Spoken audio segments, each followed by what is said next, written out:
মারা কাজ ফাজ কিছু পাচ্ছি না মারা, বাপ বলছে মারা দুমুটো খেতেও দেবে নাই, আর কোনো কাজ হচ্ছে না। কিছু বুদ্ধি বার করতে হবে লাউড়া, নাহলে তো হবে না। চেষ্টা করছি, দেখি কিছু পাই নাকি খেলা, চেষ্টা চালিয়ে যেতে হবে। কি বাড়া, ছাগল মনে হচ্ছে খেলা। এই বাড়া মালিক তো বসে আছে বাড়া, এই টাইমটা ঘুমোচ্ছে খেলা, এই টাইমটা ভটকা আনবো বাবা, যাই কি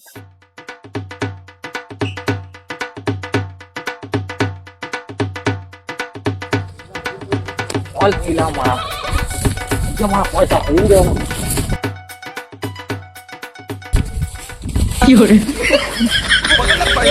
চুরি করছে, চুরি করছিলি তো পয়সা অভাব ছিল মারা, পয়সা অভাব ছিল, চুরি করতে নেই মারা, গাড়ি মারতে